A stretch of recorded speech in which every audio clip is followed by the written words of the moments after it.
2 ವರ್ಷ ನಮ್ಮ ಸರ್ಕಾರ ಪೂರ್ತಿಯಾಗಿ ಕೆಲಸ ಮಾಡಿ ಯಾವ್ಯಾವ ಗ್ಯಾರಂಟಿಗಳನ್ನ ಕೊಡಬೇಕಾಗಿತ್ತು, ಏನು ವಾಗ್ದಾನವನ್ನ ನಾವು ಮಾಡಿದ್ದೇವೆ, ಆ ವಾಗ್ದಾನಗಳು ಎಲ್ಲನೂ ಕೂಡ ಪೂರೈಸಿ ನಿಮಗೆ ಕೊಡ್ತಕ್ಕಂತ ಸವಲತ್ತುಗಳನ್ನ ಈ 2 ವರ್ಷದಲ್ಲಿ ಕೊಟ್ಟಿದ್ದಾರೆ.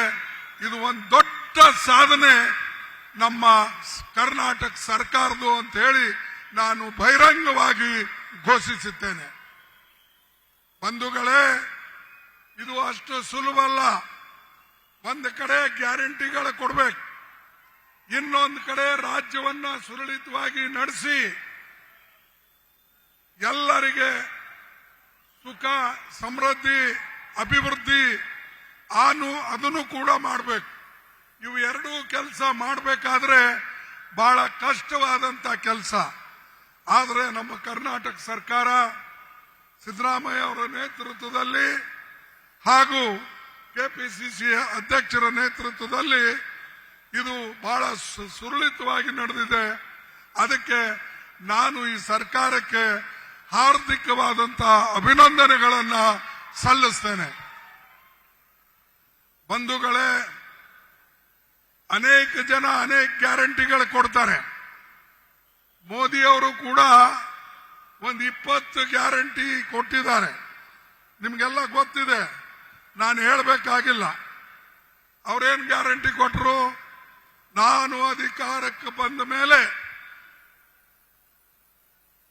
ಹೊರದೇಶದಲ್ಲಿರ್ತಕ್ಕಂಥ ಕಪ್ಪು ಹಣ ತಂದು ಪ್ರತಿ ಒಬ್ಬರಿಗೆ 15 ಲಕ್ಷ ರೂಪಾಯಿ ಕೊಡ್ತೀನಿ ಅಂತ ಹೇಳಿ ಅವರು ಎಲ್ಲರಿಗೆ ಒಂದು ಪ್ರಮಾಣ ಮಾಡಿ ಹೇಳಿದ್ರು. ಅದನ್ನ ಕೊಡಕ್ಕಾಯ್ತಾ? ಅವರಿಗೆ ಆಗಲಿಲ್ಲ. ಅದೇ ರೀತಿಯಾಗಿ 2 ಕೋಟಿ ನೌಕರಿಗಳು ಕೊಡ್ತೀನಂದ್ರು. ಅದು ಕೊಡಕ್ಕಾಯ್ತಾ? ಅವರಿಗೆ ಆಗಲಿಲ್ಲ. ನೋಟ್ ಬಂದಿ ಮಾಡಿದ್ರು. ಮಾಡಿ ನಾನು ದೇಶಕ್ಕೆ ಉದ್ಧಾರ ಮಾಡ್ತೀನಿ ಅಂತ ಹೇಳಿ ಎಲ್ಲಿ ಬಡವರ ಸಂಸಾರಗಳನ್ನ ಹಾಳು ಮಾಡಿದ್ರು. ಇಂಥವ ಅನೇಕ ವಿಚಾರಗಳಿವೆ. ನಾ ಎಲ್ಲನೂ ಕೂಡ ಈ ಸಂದರ್ಭದಲ್ಲಿ ಹೇಳಕ್ ಹೋಗೋದಿಲ್ಲ. ಆದರೆ ನಮ್ಮ ಸರ್ಕಾರ ಏನು ಗ್ಯಾರಂಟಿಯನ್ನ ಹೇಳಿತ್ತೋ, ಚುನಾವಣೆಯಲ್ಲಿ ನಾವು ಏನು ವಾಗ್ದಾನ ಮಾಡಿದ್ದೇವೆ, ಮತ್ತು ವಿಶೇಷವಾಗಿ ರಾಹುಲ್ ಗಾಂಧಿ ಅವರು, ಪ್ರಿಯಾಂಕಾ ಗಾಂಧಿ ಅವರು ಇಲ್ಲಿ ಬಂದು ಪ್ರತಿ ಒಂದು ಗ್ಯಾರಂಟಿ ಬಗ್ಗೆ ಬಹಿರಂಗವಾಗಿ ಅವರು ಹೇಳಿದ್ರು. ಅದನ್ನ ಇವತ್ತು ಕರ್ನಾಟಕ ಸರ್ಕಾರ ಇಂಪ್ಲಿಮೆಂಟ್ ಮಾಡಿದೆ, ಅನುಷ್ಠಾನದಲ್ಲಿ ತಂದಿದೆ. ಇದು ಬಹಳ ದೊಡ್ಡ ಸಾಧನೆ ನಮ್ಮದಾಗಿದೆ. ಅದಕ್ಕಾಗಿ ನಾವೆಲ್ಲರೂ ಕೂಡ ಮೆಚ್ಚಲೇಬೇಕು. ಮತ್ತು ಇನ್ನೊಂದು ವಿಶೇಷವಾಗಿ ನಾವು ನೋಡ್ತಕ್ಕಂಥದ್ದು, ಈಗ ದೇಶದಲ್ಲಿ ಅನೇಕ ಘಟನೆಗಳು ನಡೆದಿವೆ. ಅದರಲ್ಲಿ ವಿಶೇಷವಾದಂಥದ್ದು ನಿಮಗೆಲ್ಲ ಗೊತ್ತಿದೆ. ಮೊನ್ನೆ ಪಹಲ್ಗಾಂವ್ನಲ್ಲಿ ಒಂದು ದೊಡ್ಡ ಘಟನೆ ನಡೀತು. ಆ ಪಹಲ್ಗಾಂವ್ನಲ್ಲಿ 26 ಜನರದ ಕೊಲೆ ಆಯಿತು. ಯಾಕೆ ಕೊಲೆ ಆಯಿತು? ಯಾಕಂದ್ರೆ ಮೋದಿ ಸರ್ಕಾರ ಅಲ್ಲಿ ಸೆಕ್ಯೂರಿಟಿ ಕೊಟ್ಟಿಲ್ಲ.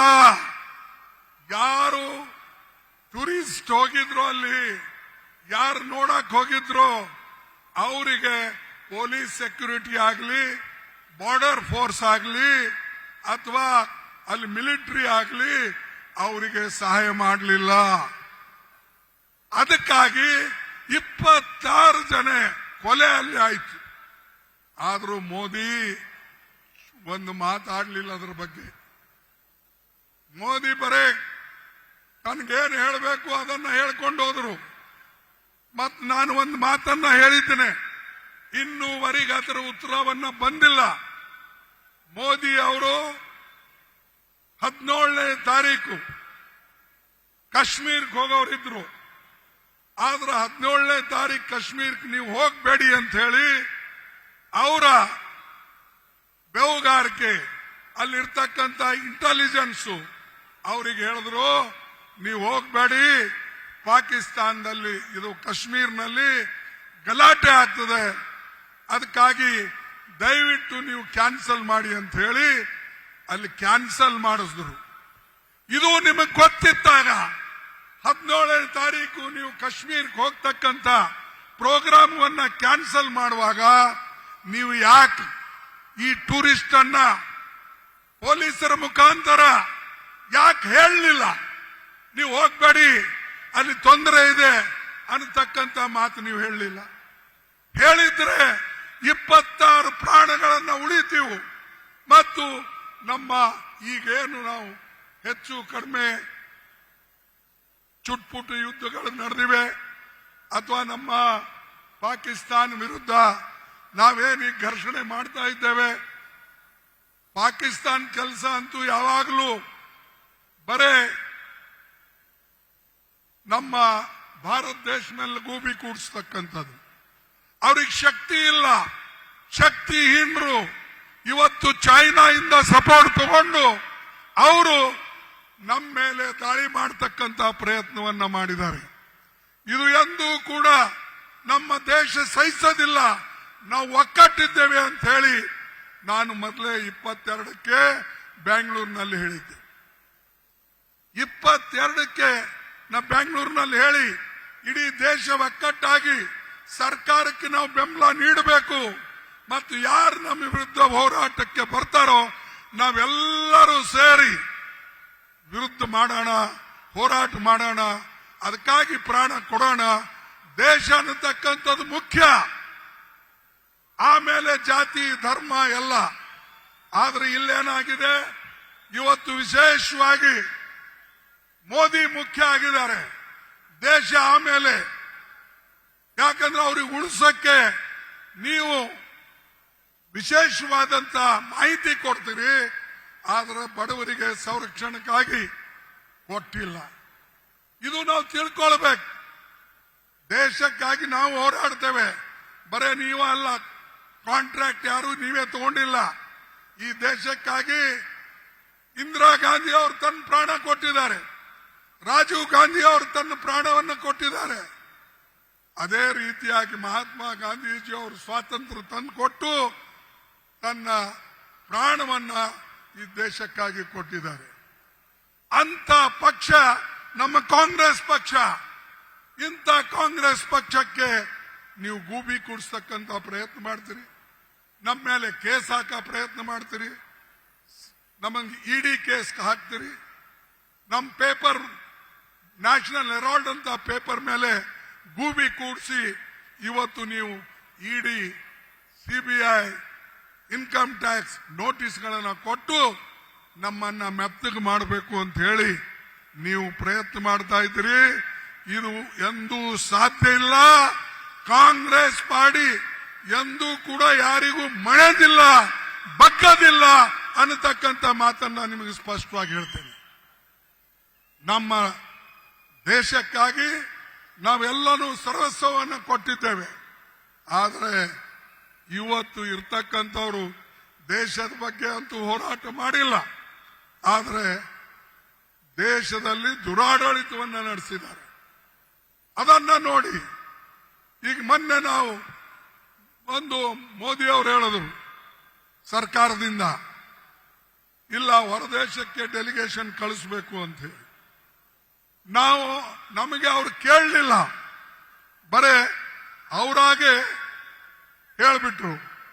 ಆದ್ರೆ ನಾವು ದೇಶದ ದೃಷ್ಟಿಯಿಂದ ಏನೂ ಮಾತಾಡದೆ ಇವತ್ತು ನಮ್ಮ ಎಲ್ಲ ಡೆಲಿಗೇಷನ್, ನಮ್ಮ ಎಲ್ಲ ರಿಪ್ರೆಸೆಂಟೇಟಿವ್ಗಳನ್ನ ಹೊರದೇಶಕ್ಕೆ ದೇಶದ ಬಗ್ಗೆ ವಿಚಾರವನ್ನ ಪ್ರಸ್ತಾಪ ಮಾಡಕ್ಕೆ ನಾವು ಕಳಿಸ್ತಾ ಇದ್ದೇವೆ.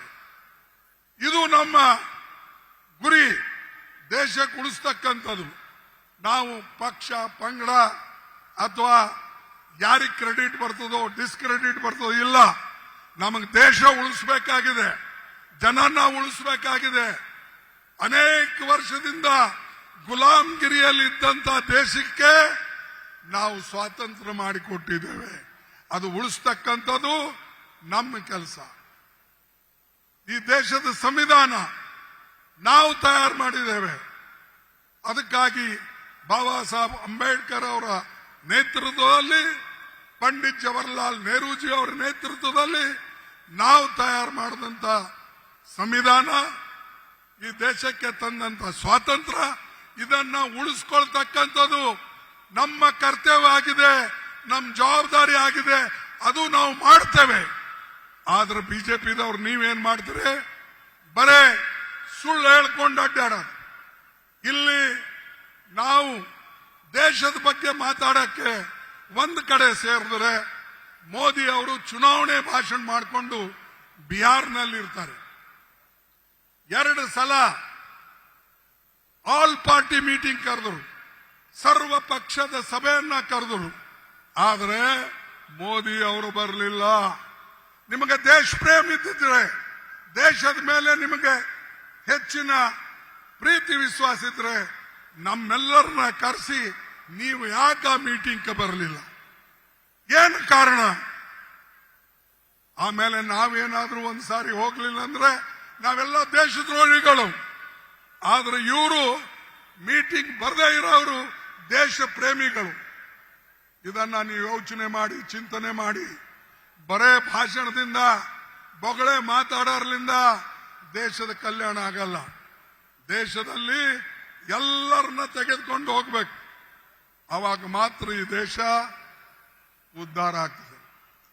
ಹೆಚ್ಚಿಗೆ ನಾನು ಇನ್ನು ಹೇಳಿದೆ, ಇನ್ನೊಂದು ಮಾತು ಹೇಳ್ತೀನಿ.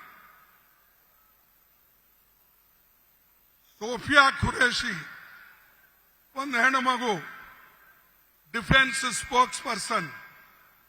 ಅವಳು ಮಾತಾಡಿದ ಮೇಲೆ ಒಬ್ಬ ಬಿಜೆಪಿ ಮಿನಿಸ್ಟರ್ ಹೇಳ್ತಾನೆ, ಈ ಹೆಣ್ಮಗಳಿಗೆ ಪಾಕಿಸ್ತಾನ್ ನೆಂಟಿದೆ, ಇವಳು ಪಾಕಿಸ್ತಾನ್ ಏಜೆಂಟ್ ಇದ್ದಾಳೆ ಅನ್ನತಕ್ಕಂಥ ಮಾತು ಹೇಳಿ ಹೀಯಾಡಿಸ್ತಾನೆ. ಇಂಥ ಜನರಿಗೆ ಯಾವ ಶಿಕ್ಷೆ ಕೊಡಬೇಕು ನೀವೇ ಹೇಳಿ. ಯಾರು ದೇಶಕ್ಕಾಗಿ ಹೋರಾಟ ಮಾಡ್ತಾರೋ ಅಂತ ಹೆಣ್ಮಗಳಿಗೆ ನೀವು ಆರ್ಮಿದಲ್ಲಿರ್ತಕ್ಕಂಥ ಒಂದು ಹೆಣ್ಮಗಳ ಬಗ್ಗೆ ಈ ರೀತಿಯಾಗಿ ಮಾತಾಡ್ತಾ ಇದ್ದಾರೆ. ಅದಕ್ಕಾಗಿ ಅವನ್ ರಿಸಿಗ್ನೇಷನ್ ನಾವು ಕೇಳಿದೆ. ಮೋದಿ ಇನ್ನೂ ಇಟ್ಕೊಂಡು ಕುಂತಿದ್ದಾರೆ. ತೆಗೆದು ಹಾಕಿ. ಯಾರು ದೇಶದ್ರೋಹಿಗಳು ಬಿಜೆಪಿಯಲ್ಲೇ ಇದ್ದಾರೋ ಅವ್ರಿಗೆ ಮೊದಲು ನೀವು ತೆಗೆದು ಹಾಕಿ, ಆಮೇಲೆ ಮಾತಾಡಿ. ಸೈನ್ಯದಲ್ಲಿ ಹೋರಾಟ ಮಾಡತಕ್ಕಂಥವ್ರಿಗೆ ನೀವು ಬೈತೀರಾ, ಹೀಯಾಳಿಸ್ತೀರಾ? ಯಾಕಂದ್ರೆ ಆಕಿನ ಹೆಸರು ಖುರೇಶಿ ಇದೆ. ಇಂಥ ಕೆಟ್ಟ ಜನ ಬಿಜೆಪಿಯಲ್ಲಿ ತುಂಬಿದ್ದಾರೆ. ಮೋದಿ ಸಾಹೇಬ್ರೆ, ಮೊದಲು ಅಂತವ್ರಿಗೆ ಖಾಲಿ ಮಾಡಿ, ಅಂತವ್ರ ರಾಜೀನಾಮೆ ತಗೊಳ್ಳಿ, ಅವರಿಗೆಲ್ಲ ಒದ್ದು ಹೊರಗಾಕಿ, ಆವಾಗ ಇದು ಗೊತ್ತಾಗ್ತದೆ. ಅದಕ್ಕಾಗಿ ಈ ನಾವೆಲ್ಲರೂ ಕೂಡ ವಿಚಾರ ಮಾಡತಕ್ಕಂಥದ್ದು. ನಾನು ಹೆಚ್ಚು ಮಾತನಾಡದೆ ಇನ್ನು 2 ಮಾತು ನಮ್ಮ ರಾಜ್ಯದ ಬಗ್ಗೆನೂ ಕೂಡ ನಾನು ಹೇಳಬೇಕಾಗ್ತದೆ. ಸರ್, ಈಗ ರಾಹುಲ್ ಗಾಂಧೀಜಿ ಅವರು ಒಂದು ಪ್ರೋಗ್ರಾಮ್ ಕೊಟ್ಟಿದ್ರು.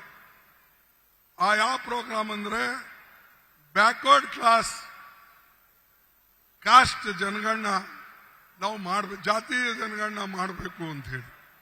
ಇದು ಎಲ್ಲ ಕಡೆ ಈಗ ನಡೆದಿದೆ. ಎಲ್ಲೆಲ್ಲಿ ನಮ್ಮ ರಾಜ್ಯ ಇದೆ ಅಲ್ಲಿ. ನಾವು ಇದ್ರ ಬಗ್ಗೆ ರಾಹುಲ್ ಗಾಂಧಿ ಅವರು ಮಾತಾಡಿದಾಗ ಎಲ್ಲರೂ ಟೀಕೆ ಮಾಡಿದ್ರು. ಆದರೆ ಅವರ ಮಾತಿಗೆ ಮಣಿದು ಮೋದಿ ಅವರು ಕ್ಯಾಬಿನೆಟ್ ಮೀಟಿಂಗ್ ಮಾಡಿ ಅವ್ರನ್ನು ಹೇಳಿದ್ರು, ಮುಂದೆ ಬರ್ತಕ್ಕಂಥ ನಮ್ಮ ಸೆನ್ಸಸ್ದಲ್ಲಿ ಜಾತಿ ಜನಗಣನೆ ತಗೊಳ್ತೇವೆ, ಒಬಿಸಿ ಕಾಲಮ್ ಸೇರಿಸ್ತೇವೆ ಅಂತ ಹೇಳಿ ಅವ್ರ ಮಾತನ್ನ ಹೇಳಿದ್ರು. ಯಾಕೆ ಹೇಳಿದ್ರು? ನಮ್ಮ ಹೋರಾಟಕ್ಕೆ ಮಣಿದು, ರಾಹುಲ್ ಗಾಂಧಿ ಅವರ ಹೋರಾಟಕ್ಕೆ ಮಣಿದು, ಕಾಂಗ್ರೆಸ್ ಪಾರ್ಟಿ ಹೋರಾಟಕ್ಕೆ ಮಣಿದು ಇವತ್ತು ಬ್ಯಾಕ್ವರ್ಡ್ ಕ್ಲಾಸ್ ಅವರಿಗೆ ಪ್ರತ್ಯೇಕವಾಗಿ ಒಂದು ಕಾಲಮ್ ಅನ್ನ ಮಾಡಿ ಜಾತಿ ಜನಗಣನೆ ಮಾಡತಕ್ಕಂಥದ್ದು ಮಾಡಿದ್ರು. ಅದೇ ರೀತಿಯಾಗಿ ಇನ್ನೊಂದು ನಾನು ವಿಶೇಷ, ಸಿದ್ದರಾಮಯ್ಯನವರಿದ್ದಾರೆ, ಅವರ ಮಂತ್ರಿ ಮಂಡಲದ ಎಲ್ಲ ಸದಸ್ಯರು ಇದ್ದಾರೆ.